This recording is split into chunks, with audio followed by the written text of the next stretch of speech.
compay segundo. Y la clásica negra. Tomás Aguero, lo aprecio mucho.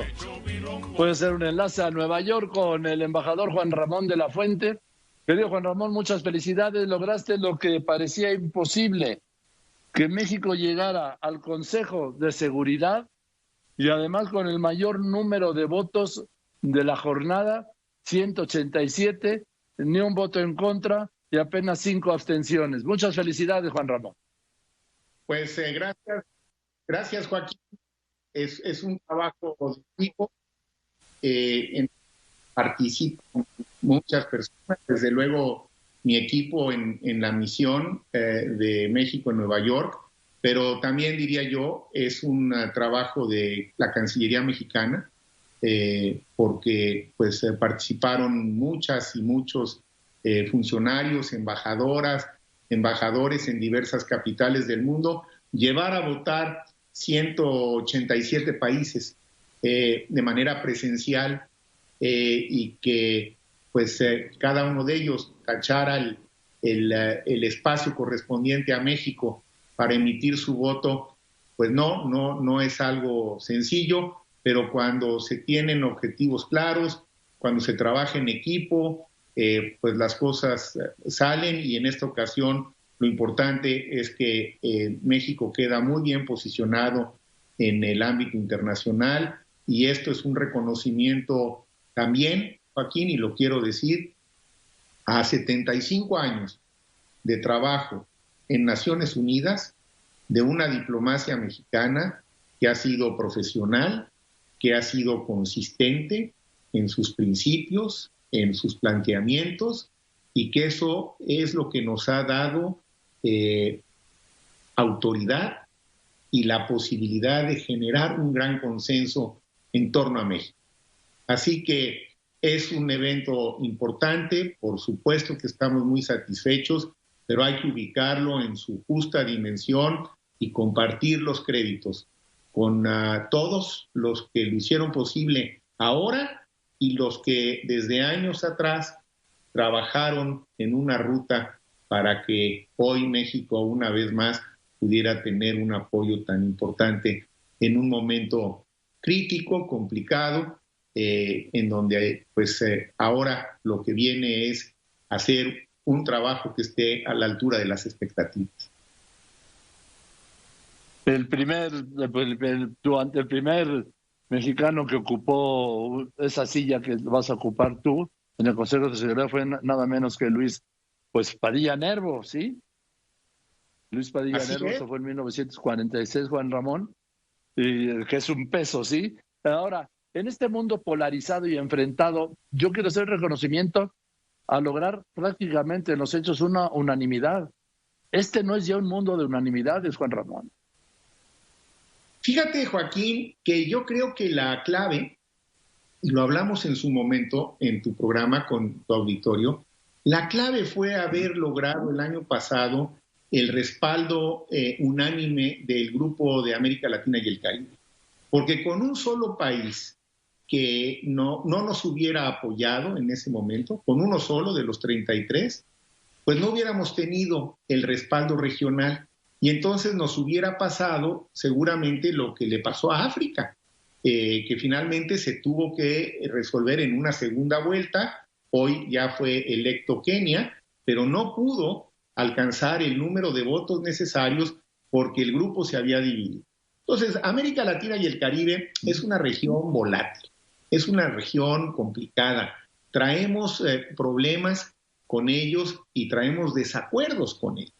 Pero el trabajo consistió en justamente tratar de persuadirlos y de convencerlos de que más allá de nuestras visiones opuestas en algunos temas, ahí está el Grupo de Lima, más adelante surgieron las tensiones con Bolivia, no hay una afinidad en muchísimos temas ahora con Brasil, en fin, es una región que así es nuestra región, y sin embargo lo importante fue lograr tener ese consenso porque nos pusimos de acuerdo aún en el hecho en el que podemos no estar de acuerdo en algunos temas, pero que la fortaleza del multilateralismo radica justamente en eso, en el que pudiendo haber diferencias en las que a lo mejor nunca nos ponemos de acuerdo, el espacio multilateral te da la oportunidad de rescatar otros procesos en los que sí puede haber un consenso. Y a mí me parece que ahí definimos la mitad de la elección, la verdad, el año pasado. Y lo demás fue llevar a 187 países a votar y que lo hicieran en condiciones de pandemia y en fin, que no fue una votación también muy atípica porque interesante, Joaquín le comentaba hace rato a las senadoras y a los senadores con los que tuve un diálogo muy interesante y muy productivo, no pasó en la ONU el sistema de votación electrónica, ¿eh? O sea, no pasó, y no. Déjame comentar. No, yo te vi votando.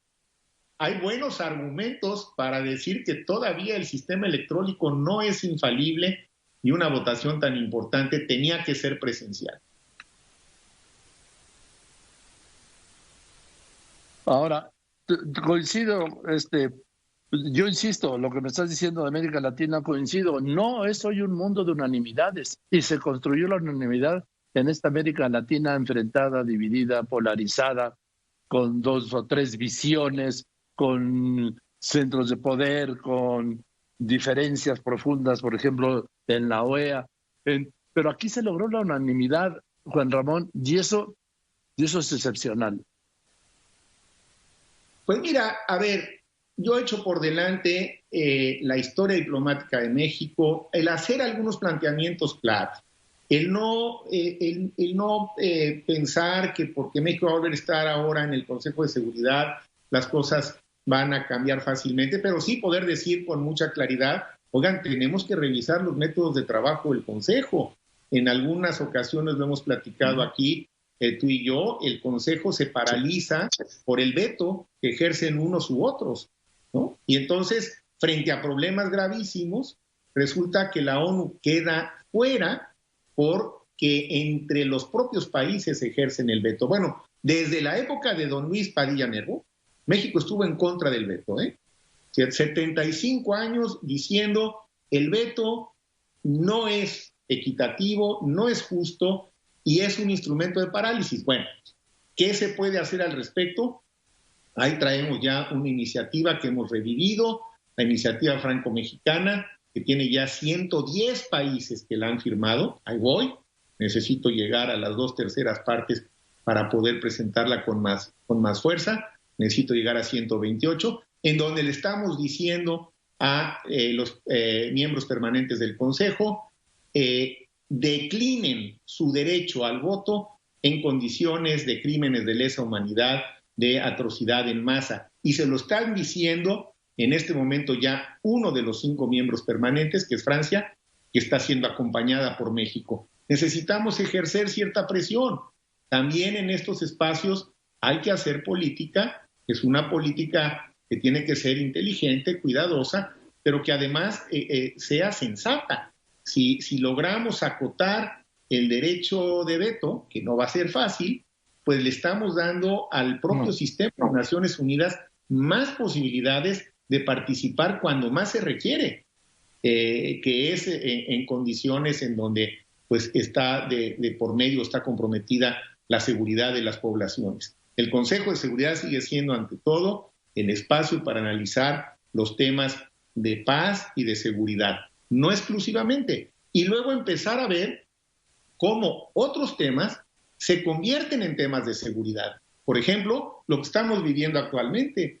Yo estoy convencido que las pandemias, como la que tenemos ahora y las que posiblemente vengan en los próximos años, representan un problema de seguridad, y más allá de que sean abordados o enfrentados por organismos especializados, como es la Organización Mundial de la Salud, a la que hay que fortalecer, por cierto, en lugar de debilitar, también tiene que haber un mecanismo para que algunos de estos temas que tradicionalmente no habían estado en el resorte del Consejo de Seguridad, en un momento determinado puedan ser abordados por el Consejo, porque son temas que representan un tema de seguridad.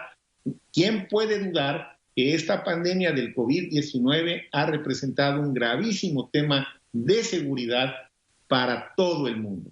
Es un tema que debería, en teoría, poder ser abordado por el Consejo. La única resolución concreta que se ha asumido hasta ahora es la que presentó México hace algunas semanas en el tema de medicinas, vacunas y equipo médico, que tuvo también, pues como tú mismo lo anunciaste, un gran respaldo.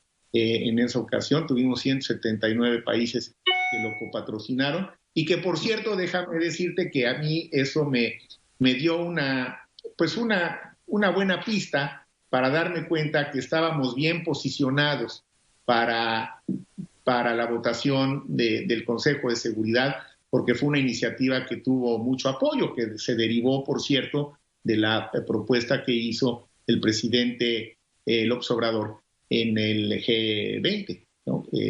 Entonces, bueno, pues hay mucho trabajo pendiente, pero yo creo que México es percibido como un país confiable.